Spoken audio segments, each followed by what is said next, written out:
Tired of feeling misunderstood, frustrated, and emotionally disconnected when communicating with other people? This is Conversations That Work with Anita Sandoval, where you can learn how to maintain healthy conversations with the people who matter most. A podcast where you can gain confidence and get tips for having challenging day-to-day conversations that make you feel understood, validated, and heard. Here is your host, a licensed professional counselor specializing in communication skills, strategies, and techniques, Anita Sandoval. Let's start the conversation.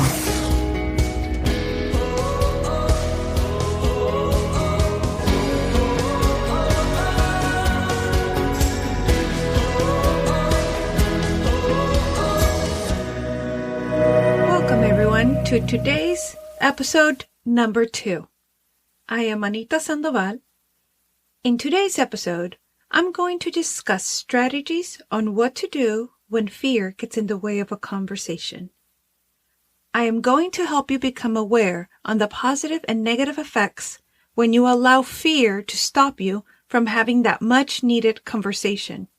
And lastly, I am going to offer you a step-by-step technique on how to conquer that fear and effectively communicate anything you want, which will make you feel confident and asking yourself on why you didn't do this any sooner. So stick around because all of this is for you. Conversations That Work with Anita Sandoval, making challenging conversations easy.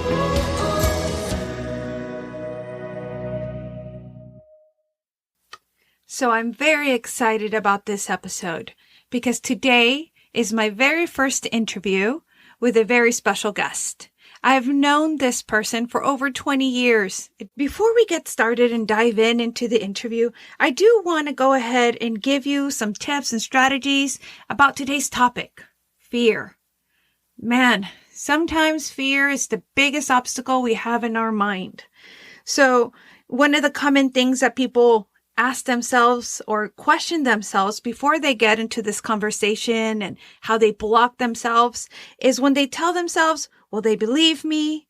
Do they think I am over exaggerating? Will they think I'm being dramatic?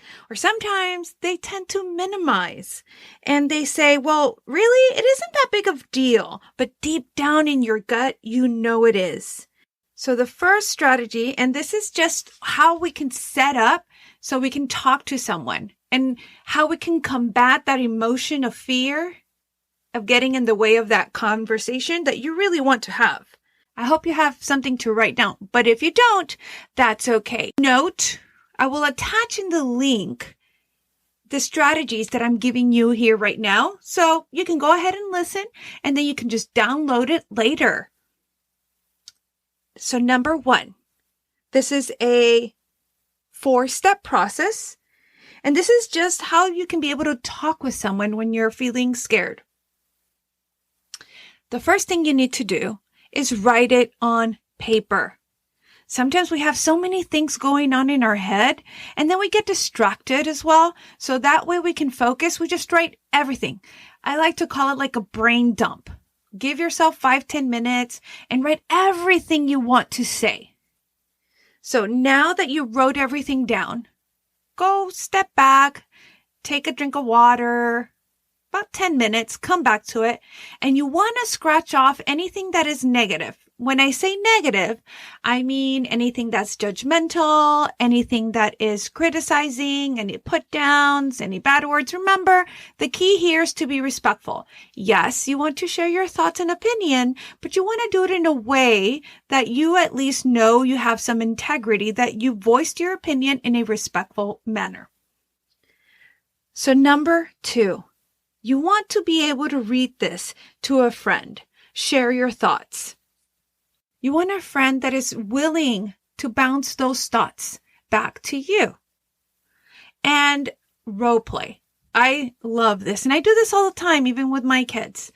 We go ahead and role play what you want to say. I always use the phrase, okay, can you repeat that back to me? Just to make sure that we understand each other. That's another way of saying, let's role play. What I said to you, what you said to me. Let's pretend that I'm you, you are me. So you want to role play the conversation with your friend about this person you want to talk to about. You want to role play the best and the worst scenario. More than likely, it's going to be somewhere in between. And think of someone who is good at getting their point across, someone that you look up to. And you want to go ahead and send them an email or talk to them in person or a text message and let them know, hey, I have something that I want to say to someone. Can I share this with you? Can I share these thoughts with you? Can I role play this with you? Can you help me out? That has helped me out a lot. I do that myself. After you've done that, step number 3, you want to set a date and time to talk. Just because it's convenient for you to talk at this very moment does not mean it's convenient for the other person. So one of the things I like to do, especially with my husband, I always like to say, hey, do you have time to talk? Or when is it a good time to talk? I really want to talk to you about ABC, or I just want to talk to you about something. So make sure that both of you have the right time and date so that you know there will be no distractions. You may even want some ground rules, such as, let's make sure the phones are off. Oh, the phones, such a distraction. Facebook, Instagram, social media. You want to make sure that all phones are off or silent for that time being, just to be respectful with the other person. Step number 4, when you talk to them. Again, no judgment, no criticizing, no putting down, no name calling. State what you're feeling. State what your thoughts are. State your opinion.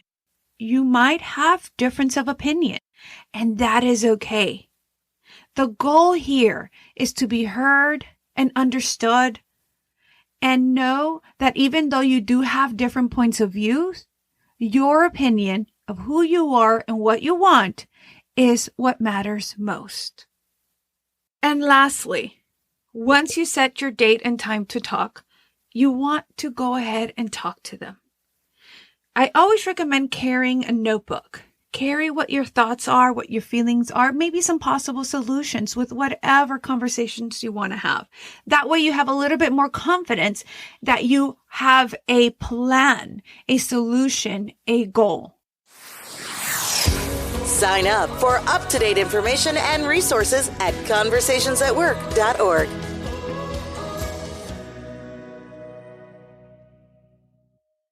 Today in my podcast, I'm actually inviting my first guest, an old colleague of mine, and I'll let him introduce himself for you guys. This is a great idea, much needed. So my name is Dr. Blanco. I am a full-time clinical faculty at UTRGV, which is University of Texas, Rio Grande Valley, deep in South Texas. I am a faculty in our addiction studies degree. I'm actually the addiction studies coordinator.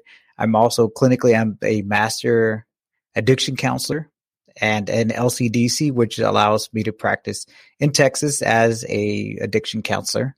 I've been doing this for about 20 years. And so this is fun. I'm glad to talk about fear. Fear is one of the topics that initially, this was one of my first research interests. So little by little, I weave in studies, exploratory things about fear as part of my research basis. I'm also involved in our state association, which is the Texas Association of Addiction Professionals. And our podcast is titled Tap Talk. If y'all want to go find it, you can go find it. Talk about things related to this profession. If you are interested in becoming an alcohol or drug counselor, that might be something down the line. But and I'm also on Twitter at Blanco PhD, if you want to find me on there. Love it, love it, love it. And today's topic is when fear gets in the way of a conversation. And this is something that I like to pick because here in the Rio Grande Valley, we have like multiple cultures, Mexican, American, and I know with the females, we're pretty much taught to be nice and to be pleasant and to not say anything, don't ruffle any feathers. And so sometimes they want to say something and the fear just gets in the way. So I always think about this quote. I'm going to quote a sentence from my favorite author. Speaking about fear, it's Stephen King. Oh. And it's from The Body, which was turned into Stand By Me, but it's not what you think. So one of the first lines in that story is goes, "The most important things are the hardest to say." It's a very simple line, but I like it because, I mean, it's true, and it kind of goes on to talk about the story. But the most important things are the hardest to say. So powerful. Yeah, it's a very simple sentence, but it stayed with me because it's true, and it's kind of what I see, or kind of the way I think about it. The most important things for somebody to speak about is the hardest thing to say, usually because of fear, but we can interchange the word fear with shame. Okay. Because it's usually about shame. Usually somebody will feel ashamed about something, and that's usually the barrier that keeps them from speaking up or talking about something. So some of the characteristics that people might have before beginning a conversation is either shame, uncomfortableness. They're not comfortable with themselves, and they don't feel comfortable with how they feel about it or what they would want. So like insecurities? Big time insecurities. Yeah, absolutely. Oh. Insecurity, shame. Those seem to be like the main characteristics that come out. Not necessarily stating that the person is very shameful all the time, but again, going back to be initiated in a conversation, a person might feel ashamed about bringing it up. Got it. So, for example, like something you mentioned, like asking for help is a big thing, right? Okay, and in my profession, recovery and substance use treatment, it's asking for help is a big part of a person's recovery, and a lot of people don't ask for help or don't want to even suggest asking for help because they feel shame. People that don't have really no shame as other characteristics during their life, but when it comes to asking for help, they become very timid. They feel very ashamed. They feel like very uncomfortable asking for help because for whatever reason, maybe not fault of their own, they never learned how to do so.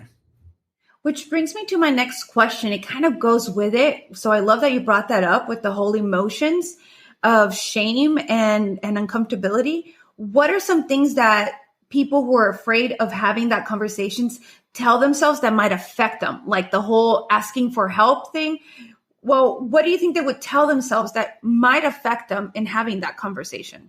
So one thing that we understand, Anita, is, as counselors, we've studied. For example, one of my heroes is Albert Ellis, who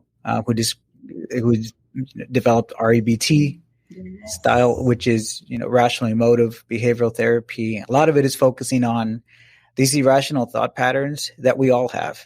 And one of the questions I got to ask him is, I was always curious about, where do these thought patterns come from? Where do these irrational beliefs come from? I'll give you like an example.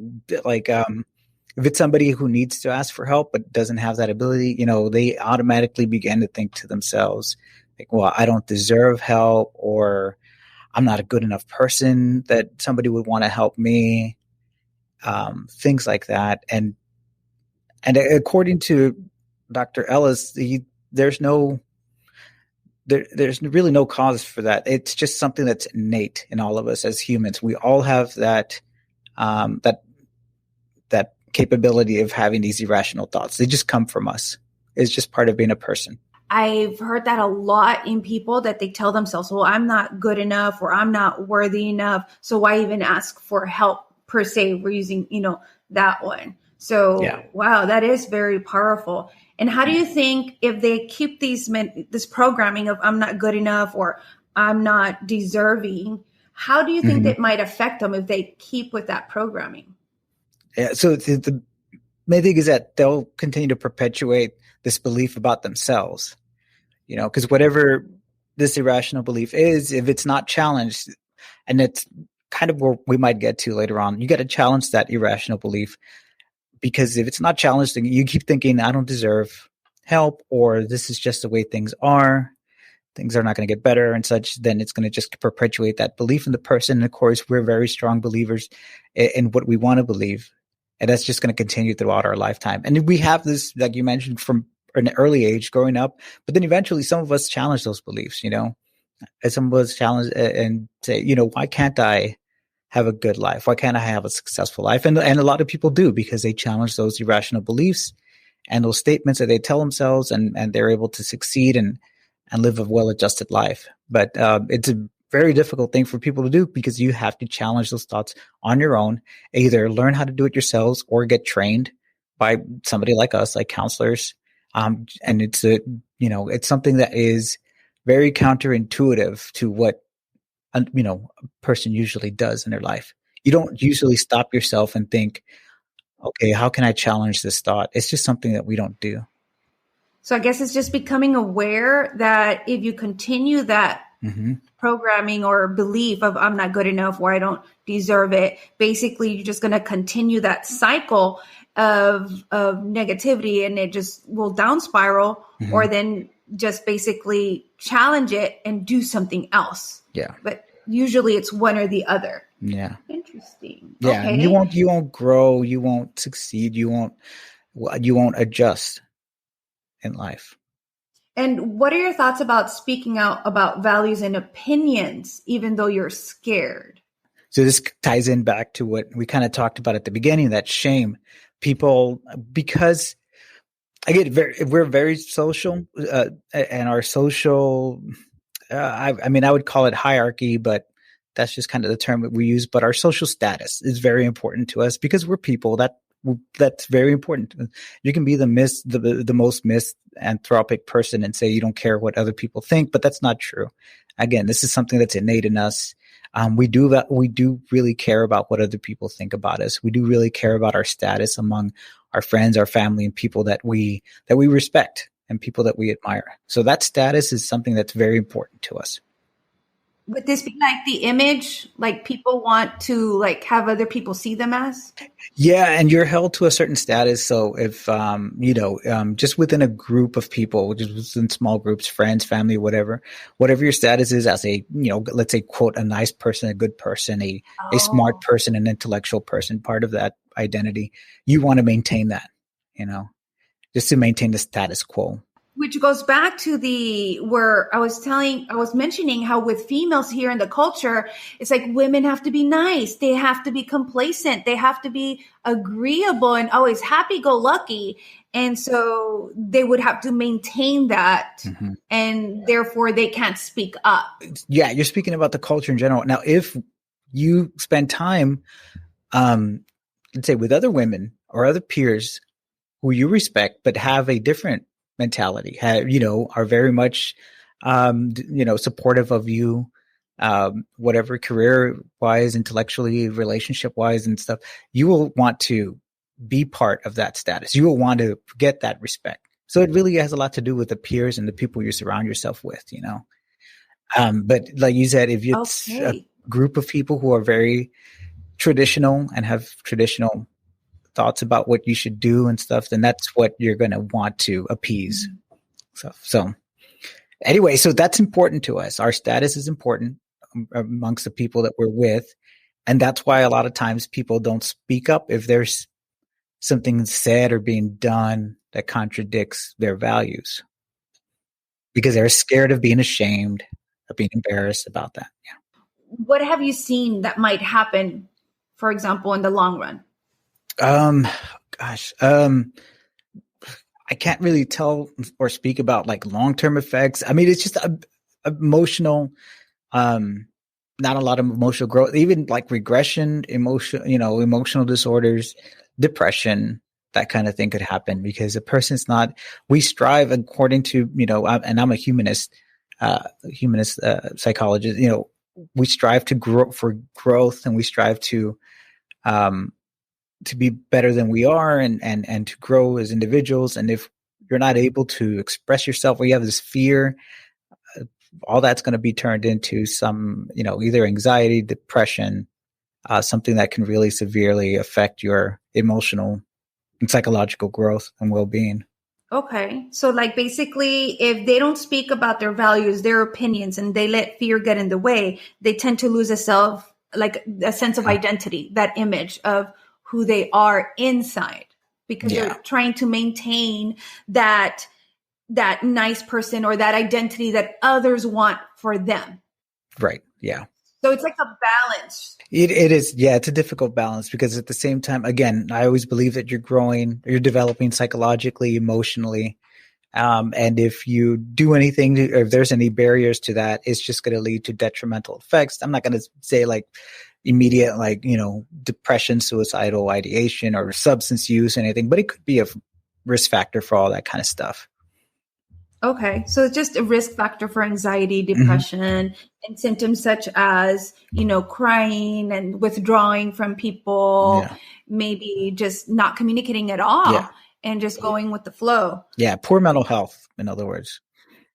The biggest part is challenging whatever irrational belief comes to the forefront. Think about it. Let's say you want, and it's different than confrontation. I don't think we're talking about confrontation necessarily, like confronting somebody. It's just speaking up or having a conversation about something that's important. I'm going back to that original quote by Stephen King. The most important things are the hardest things to say. If it's something important to you and you want to say it, I'm not going to say it's just about confronting another person or a partner or something like that. It's just something that's important to you. Speaking up about, at work to your boss or to anybody. Always challenge that first irrational thought, whatever it might be. I don't know. It could be something like, if I speak up, I'm perceived as this type of person for speaking up. And as soon as that thought comes to your mind, that's fine. Acknowledge it, but then challenge it, and challenge it this way. Tell yourself, well, what evidence do I have? Like, what really would make me like that? So if you want to speak up and you think, well, people might think I'm just being disrespectful, like, immediately stop yourself and think to yourself, well, people really, would that make me a disrespectful person if I say this? And I always tell this to my kids as well. Whenever, this morning she was painting a rock, my daughter, and she was like, "Mom, what do you think of this rock? How do you think it looks?" And I tell her, "Well, what do you think?" And she's like, "Well, I think it's beautiful." Well, that's all that matters. And so when you say challenge that thought, what evidence does this make? And maybe it's also like, well, whose opinion matters? Is it their opinion or is it my opinion? What do I think within it, that is positive? Is this negative thought really me? Yeah. Does it define me? Yeah. That's it. And it just keep challenging it over and over again. Now, there are ways to speak up. I mean, I'm just going to use like a very superficial example. Like, let's say something related to work, and it's something about work that you're not comfortable with or you don't like. Let's say you want to speak up about it, but you've got that fear. You don't want to bring up the conversation. You think, well, if I bring it up, they're going to think all these terrible things about me. There are ways that you can actually be disrespectful when you bring it up, and you're familiar with I statements. You're familiar with approaches where it's like, you're really voicing your opinion. You're really voicing your value there. If you do it in that manner, like, are people really going to think you're a disrespectful person or an ungrateful person? That's another thing. People might think that you might have that belief that by speaking up, people might think you're ungrateful. It's like, no, people will respect that. People will respect you speaking up. I love it. So basically, state your opinions and values. That is not disrespectful. Now, if you name call, put down, judge, criticize, that's not stating your values. Yeah. That is already putting down. Now, that is disrespectful. But as long as you're stating your opinions of who you are, what you want, then that is just showing them who you are inside. And that is being respectful. Correct? Right. Yeah, it is. I love it. Yeah. And like the first thing you could begin with is, I'm not comfortable with this, and I'm not comfortable with so and so. It doesn't mean that you completely disagree with it. It doesn't mean that you're not, a team worker or a team player or anything. It's just or not willing to. But you're just letting it know, voicing your value that you're not comfortable with this. Let me ask you something. Can someone have a difference of opinion and values, disagree, and still be respectful? Absolutely. Yeah. Yeah, I mean, we do all the time. I mean, I can speak about my environment as faculty. There's a lot of things that with myself and other faculty, of course, like we work in higher education, but there are things that a lot of us do not agree with or agree on, but we hold each other with, a lot of respect, and there are things that we have to work on, Great. Now, any Yeah. final thoughts that you would like to share with our people, our audience out here? God, I mean, there's a lot. I mean, I could talk for another 30 minutes about fear. I'll just say this, everything that you feel fearful about, it comes just natural. It comes from being a human. Is it okay to have fear? It's okay to have fear. We should have fear. That fear is one of our primal emotions. It's not going to go away. It's important for us, and it served a purpose in the past. God, really quick, like fear of, I don't know. What are you scared of? Spiders, snakes, anything like that? Oh, of course. All of the above. Did serve a purpose back then at a certain time, and it's something that we still carry with us. So fear is something that we still carry, and then if we like go really Freudian with it, it's something that maybe we used to adapt and cope with when we were younger, and that fear helped us at that time. But it's something that, again, for personal growth, for psychological growth and well-being, it's something we should challenge now as adults. We got to challenge these fears, but don't feel guilty about having them. Don't feel guilty about not being able to talk to a partner or a loved one. I love this. It's like so Yeah. many golden nuggets you're giving me here. Mhm. And so basically here, to sum everything up, what I've learned so much here is it's normal to have fear and state your opinions and values. It's okay. It's still being respectful. It's okay Mhm. to disagree and challenge those negative thoughts. Yeah. Challenge them to the extreme. The extreme, like, if it gets too like you can't find a way to challenge something, just think about it. Well, I'm going to use that example about speaking up, right? Just something you're uncomfortable with at work. Like, go to the extreme. Okay. Like the worst possible scenario.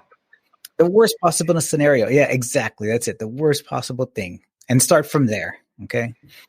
Love it. And then tell me the quote again, because I just want Sure. people to hear this quote so they could write it down. So if you have a pen or pencil, guys, write this Go down. get Different Seasons by Stephen King. It's in the body. Because the most important things are the hardest to say. Wow. I hope you heard that, guys. This is just so many powerful things. And Dr. Blanco, I want to thank you so much for being our first guest here at Conversations at Work. And so much insight. Thank you for sharing this knowledge with us. And I can't wait to hear from you again, hopefully in the future. It will be, because at some point, I'm going to put it on now. I would like for you to be on my podcast at some point in the future. We'll get that. We'll get you on there. I would love to. Oh my God, I love it. It's been an honor being here. Thank you so much. I hope I've helped anybody with this. Connect with Anita on Facebook. Facebook.com/Conversations at Work.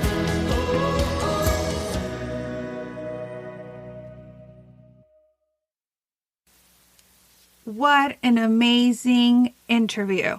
I just loved it. I can't say that enough. I do want to thank you all for listening to this. I really hope you got some awesome more strategies from Dr. Blanco and other thoughts that I did want to share about speaking up, your opinion, and being too scared. There's a lot of movements, the Me Too, the LGBT communities, the hate crimes that are coming up, the women's movement.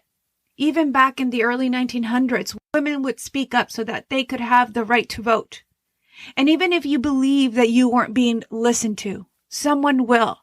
So keep speaking up. As much as fear may want to get in the way, courage. Courage is what will help you.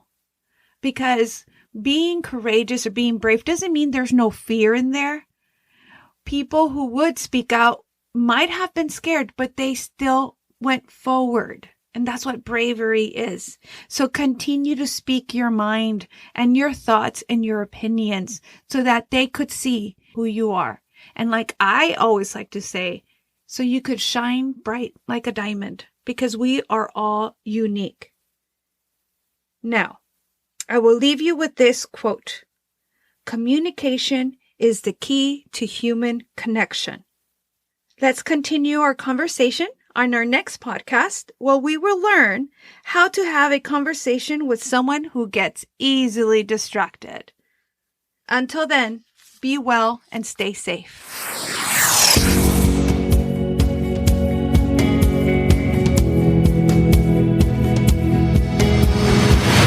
Thank you for listening to Conversations at Work with Anita Sandoval. Know someone who needs help in having healthy conversations? Share this episode and make sure to subscribe so you don't miss the next one. Until our next conversation.